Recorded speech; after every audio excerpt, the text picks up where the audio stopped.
विद्यार्थी मित्रांनो, सह्याद्री ट्युटोरियल्स मध्ये तुमचं स्वागत आहे. सह्याद्री ट्युटोरियलचा एवढा फायदा होतोय की विचारूच नका. काय करायचंय ते समजतंय. कमी वेळेत जास्त अभ्यास होतोय आणि जे करतोय तेच प्रश्न परीक्षेत येतायत. तुमचे कमेंट आहेत, तुमचे WhatsAppला मला असे मेसेज आलेले आहेत. कॉन्फिडन्स माझा पण वाढलेला आहे आणि माझा तो पहिल्यापासूनच कॉन्फिडन्स हायर लेव्हलला आहे.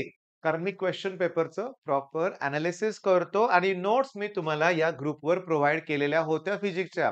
मग केमिस्ट्रीचे पण करायचे आहेत. मग नेहमीप्रमाणे चला जॉइन झाला नसेल तर जॉइन व्हा आणि आपलं चॅनल सबस्क्राईब करायला विसरू नका. आता सोल्युशन म्हणले की थोडक्यात सांगतो सुरुवात कशी करायची. पहिली गोष्ट म्हणजे ॲट एनी कॉस्ट डेफिनिशन्स पासून स्टार्ट करायचे.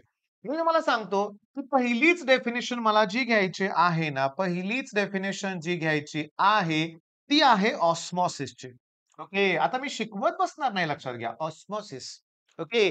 त्याच्यामध्ये सेमी परमिएबल मेम्ब्रेन असतं. ओके. त्याच्यातून unidirectional flow of solvent molecule होतो from lower concentration to higher concentration. झाली की डेफिनिशन तयार. मी तुम्हाला सांगतो, तुम्हाला कसा अभ्यास करायचा सांगतो. नुसती डेफिनिशन पाठ करायची नाहीये. ती समजून घ्या. फ्लो सेमी परमिएबल मेम्ब्रेन मधून कशाचा फ्लो होतो? Only solvent molecules. कुठून कुठं? From lower concentration to higher concentration of solute. तर मुद्दा असा आहे, की आता नक्की डेफिनिशन तीच का घेतली तुम्ही? जस्ट सांगितली कारण ती डेफिनिशन बऱ्याच वेळा रिपीट आहे. पण या टॉपिकमध्ये अजून कोणत्या डेफिनिशन्स आहेत? सांगतो ना, isotonic solution, hypotonic solution, hypertonic solution. मी तुम्हाला काय सांगितलं, की डेफिनिशन्स वेगळ्या मेथडनं करायच्या आहेत. आता बघा delta TB equals to KB into M. त्यातलं हे केबी म्हणजे आहे मोलर एलिव्हेशन कॉन्स्टंट. तर मी तुम्हाला सांगतो करायचंय काय? तर बघा मोलर एलिव्हेशन कॉन्स्टंट आणि elevation in boiling point equal असतील. केव्हा? जेव्हा मोलॅलिटी 1 मोलर असेल तेव्हा. मग डेफिनिशन कशी तयार होईल बघा, की molar elevation constant can be defined as elevation in boiling point produced by 1 molar solution. Elevation in boiling point produced by 1 molar solution. मग तसं depression in freezing point produced by 1 molar solution म्हणजेच cryoscopic constant.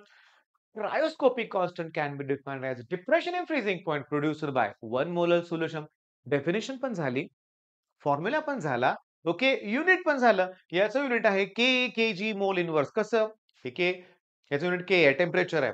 हे मोलॅलिटीचं unit असतं काय सांगा? मोल पर KG. मग ते केजी वर जाईल, मोल खाली येईल. मग केजी मोल इन्व्हर्स. मग युनिट विचारतील, डेफिनिशन विचारतील, न्यूमेरिकल येऊ देत. अरे बोर्डच्या एक्झाममध्ये इतकं सोपं न्यूमेरिकल आलंय. केबीची व्हॅल्यू दिले, एमची व्हॅल्यू दिले, डेल्टा टीबी विचारलंय. 2 मार्क लॉटरी हे लक्षात घ्या. मग चला सोल्युशन म्हणजे मला आता आणखीन काय सांगितलं तुम्हाला डेफिनेशन करायच्या सगळ्या. बरं कोणत्या डेफिनेशन करायच्या आहेत? तर सांगतो लक्षात घ्या. पुस्तकात असणाऱ्या सगळ्या करत बसू नका. 2021 पासून 2025 पर्यंत जे 9 पेपर झालेत त्याच्यातलेच डेफिनिशन ज्या आलेत तेवढंच करा. ज्या आलेत तेवढ्याच डेफिनिशन्स करा. डेफिनिशन झाल्यानंतर तुम्हाला लॉज करायचे आहेत. लॉज म्हणजे प्लस न्यूमेरिकल इमिजिएटली. मग 2 लॉ आहेत. Henry's law, Raoult's law. बरोबर ना सांगा बघू? हे दोन्हीही लॉ तुम्हाला करायचे आहेत. बरं डेफिनिशन झाले, लॉ झाले, की आता ह्याच्यात आहे derivation. Relation between delta TB, relation between delta TB, delta TF, P1 not minus P1 upon P1 not आणि पाय विथ लिहायचं होतं बरं का मला इथं. By with molar mass of solute. Delta TB आणि एम टू, डेल्टा टीएफ आणि M two ह्याचं एम टू ह्याच्याशी रिलेशन तयार करा. असा 2-2 मार्काला प्रश्न आहेत. हे लक्षात घ्या. बरं इतके सोपे आहेत, इतके सोपे आहेत ना तुम्हाला सांगतो तुम्हाला वी नो दॅट लिहायचंय. We know that elevation in boiling point is directly proportional to molality. मग त्या ठिकाणी जो कॉन्स्टंट घ्यायचा आहे तो केबी. केबी म्हणजे मोलर इलेव्हेशन कॉन्स्टंट. मग मोलॅलिटीचा फॉर्म्युला लिहायचा. Number of moles of solute N2 divide by mass of solvent in kg W1. मग तुम्हाला काय करायचंय, की मग number of moles simple given mass upon molar mass. Simple, simple. YouTubeवर सर्च करायचं. Relation between elevation boiling point end molar mass of the solid आणि Sahyadri tutorial. मी तुम्हाला सांगतो सह्याद्री ट्युटोरियल म्हणायचं होतं लक्षात घ्या मला. म्हणजे तुम्हाला काही या धड्यातले कन्सेप्ट शोधायचे आहेत. नाव टाकायचं आणि सह्याद्री ट्युटोरियल. हेनरीज लॉ पाहिजे विथ न्यूमेरिकल आहे. सह्याद्री ट्युटोरियलवरती आपल्या. मग आता डेफिनिशन झालं, लॉ झाले लक्षात घ्या, न्यूमेरिकल्स पण झाले, न्यूमेरिकल्स पण झालं, ओके, डेरिव्हेशन्स पण झाले.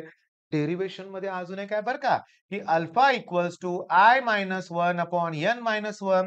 मग एवढं केल्यानंतर तुम्ही जर जुने पेपर बघितले, कुठलेही पाठीमागचे बघितले, तर तुम्हाला हेच क्वेशन्स दिसणार. केमिस्ट्रीमध्ये, फिजिकल केमिस्ट्रीमध्ये जेवढे टॉपिक आहेत, त्यातलं एक-एक न्यूमेरिकल याचे चान्सेस खूप आहेत. बरं जर सेमेस्टरसारखा पेपर असेल, तर गॅरंटीनं प्रत्येक न्यूमेरिकल येणार. प्रत्येक टॉपिकमधलं एक न्यूमेरिकल हे येणारच, हे लक्षात घ्यायचं आहे. मग आता सोल्युशन किती छान टॉपिक आहे ना. ओके. पण लॉग कॅल्क्युलेशनची भीती वाटते तुम्हाला? लॉगची भीती वाटते. मी तुम्हाला सांगतो लक्षात घ्या, बिलकुल घाबरू नका. बिलकुल म्हणजे बिलकुल घाबरू नका. मी तुम्हाला सांगतो काय करतोय तुमच्यासाठी मी तुम्हाला सांगतो. सोल्युशन या टॉपिकसाठी आपल्या संघर्ष बॅच मधले मी ऑल व्हिडिओज आता इमिजिएटली फ्री करतोय. तुम्ही न्यूमेरिकल्स बघा. त्यातले न्यूमेरिकल्स बघा, करा. मी टॉपिक तो पूर्णपणे तुमच्यासाठी फ्री ठेवलाय लक्षात घ्या. आजच्या दिवसासाठीच बरं का लक्षात घ्या. कारण उद्याच जर केमिस्ट्री पेपर असेल, तुम्हाला हे करायचं आहे. बरं, आज म्हणजे मी सांगतो 7 ऑक्टोबरला फ्री आहे बरं का. नाहीतर व्हिडिओ तुम्ही नंतर 9-10ला बघाल आणि बघाल आज. पण आपल्या चॅनलवरच्या आपल्या अरे हो, थांबा संघर्ष बॅच आहे कुठं? प्लस सह्याद्री ट्युटोरियल्स हे ॲप डाउनलोड करा. ओके. त्याच्यामध्ये स्टोअर ऑप्शनमध्ये तुम्हाला व्हिजन बॅच दिसेल. व्हिजनमध्ये संघर्ष बॅच दिसेल आणि त्याच्यातल्या फोल्डरमध्ये मी ते फ्री करून ठेवतोय. जरी डाउट येतोय, विचारा की या नंबरवर कॉल करून तुम्ही विचारा ॲपबद्दल कोणत्या-कोणत्या बॅचेस आहेत ते पण विचारा. बरं चला, मग आता सोल्युशन टॉपिक मधले न्यूमेरिकल मी तुमचे घेतोय. घेतलेले आहेत विथ लॉग कॅल्क्युलेशन्स. मग कसली वाट बघताय? इमिडिएटली हा व्हिडिओला लाइक करा, चॅनलला सबस्क्राईब करा, ॲप डाउनलोड करा आणि विथ थिअरी हा टॉपिक कंप्लीट करा. त्यात सगळे आय-एम-पी क्वेशन्स घेतलेत. हा फॉर्म्युला पण घेतलाय. एकदम साध्या पद्धतीने हे डेरिव्हेशन घेतलंय. हे सगळे डेरिव्हेशन्स घेतलेले आहेत. हेनरीज लॉ तर एक्स्ट्राऑर्डिनरी प्रत्येक राउट्स लॉ पण व्यवस्थित घेतलेला आहे. थोडा वेळ द्या. वेळ द्या. घाई करू नका. हा टॉपिक आपण बोर्डसाठी पण सगळा कंप्लीट करूया. All the best.